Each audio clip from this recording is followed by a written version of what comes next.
Salut! Aujourd'hui on se retrouve pour une première vidéo qui va être un update de mes dernières lectures. Donc ça fonctionnera à peu près par 3 livres, des fois peut-être 4, qui sait.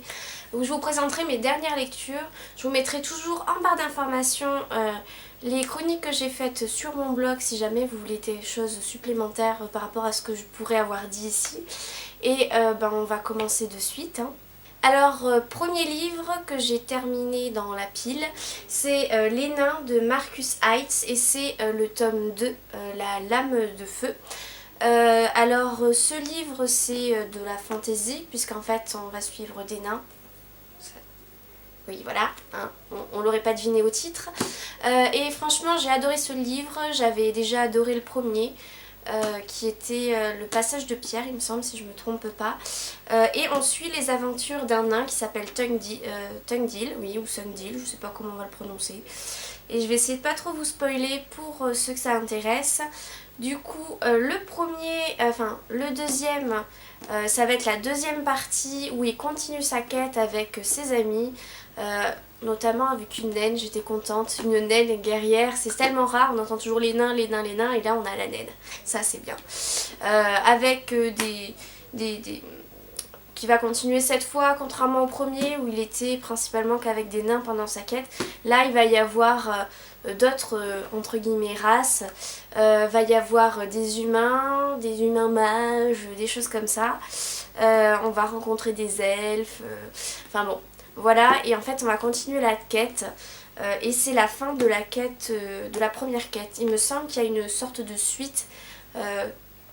C'est en fait, celui-ci c'est un diptyque et apparemment, d'après ce que j'ai compris, il y a d'autres quêtes et que du coup ça part sur autre chose, mais toujours avec le même personnage principal. Donc je vais m'enseigner là-dessus parce que j'ai vraiment envie de voir la suite, surtout avec la fin là.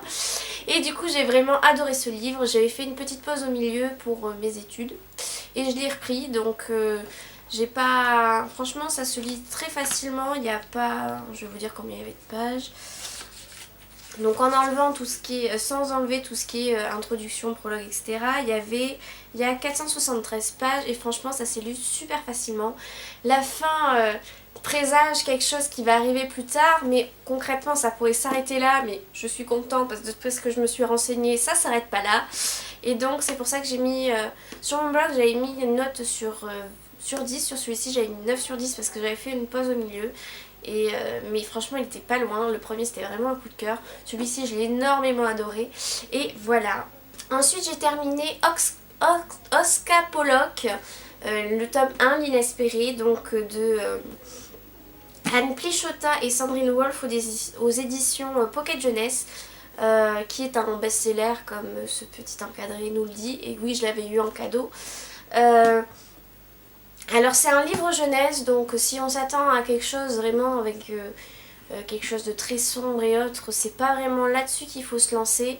Là on va suivre l'héroïne qui s'appelle Oxa Pollock, quelle originalité, en fait elle va découvrir qu'elle a des pouvoirs et qu'elle n'est pas exactement comme les autres. Et c'est comme ça qu'on va partir sur une sorte de saga qui se lance, puisque c'est une saga. Et là, en fait, on va être vraiment au milieu de sa famille, entre guillemets. Il va y avoir son meilleur ami, Gus. Il s'appelle Gustave, mais elle l'appelle Gus. Et en fait, ça va vraiment être une épopée. Et ce premier tome, ça va vraiment être la découverte de ses pouvoirs, de son histoire personnelle. Je vous raconte pas son histoire personnelle, sinon je vous spoil. Et j'ai vraiment adoré celui-ci, je lui ai mis un 5 sur 5. Même si c'est de la jeunesse, je trouve qu'il est très bien fait. Ma mère le lit aussi, enfin plutôt elle l'a lu avant moi parce que je lui ai prêté. Et elle a déjà acheté le 2, le 3 et le 4. Donc pour vous dire que même adulte, on peut lire ce genre de choses. Et franchement, ça se lit tout seul. Il y a beaucoup plus que 500 pages là-dedans. Et je l'ai lu en 1 journée et demie. Bon, j'ai fait que ça, j'avoue, j'ai passé mon week-end. Mais franchement, ça se lit vraiment tout seul. Et j'ai déjà acheté le 2. Donc dernier livre de cette update que j'ai terminé, c'est La Marque du Démon, ce qui est le premier tome de la série Cara Julian, de Diana Roland aux éditions Milani. Donc c'est considéré comme de la bitlit, mais moi j'aurais pas mis ça réellement dans la bitlit, tout simplement parce que c'est un mélange de thriller, enfin d'un policier, avec des démons. Donc pour moi les démons font pas vraiment partie de la bitlite, c'est pour ça que la petite notation ici, ça me paraît surprenant. Par contre, c'est génial. L'enquête se suit, il n'y a pas de souci. On ne sait pas qui est, puisque c'est une histoire avec un tueur en série et des démons, voilà. On ne sait pas qui est le tueur en série jusqu'à la fin. Hein, genre jusqu'au dernier chapitre, on ne sait pas qui c'est et on s'attend vraiment pas à ce que ce soit lui. On a des soupçons pendant tout le livre qui vont passer de quelqu'un à quelqu'un d'autre. Et franchement c'est là que c'est bien fait parce que j'adore les thrillers, j'adore les policiers. Et c'est vrai qu'il y en a certains, on voit un peu le truc arriver, et ceux-là j'aime pas trop forcément parce que c'est trop facile.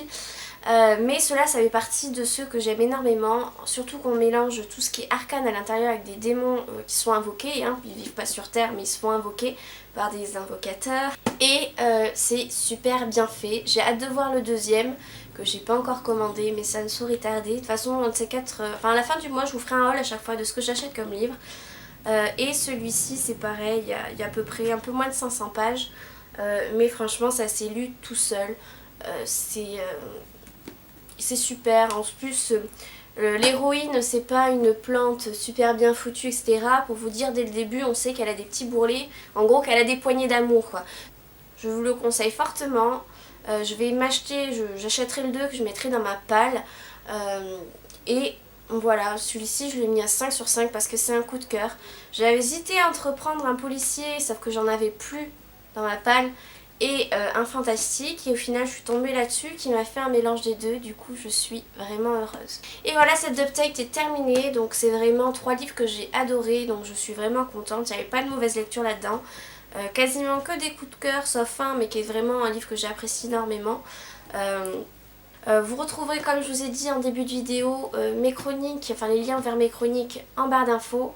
Pour les prochains, je pense que je vais faire, puisqu'il y a des livres, en fait, ils sont dans ma palle, mais ils y restent tout le temps.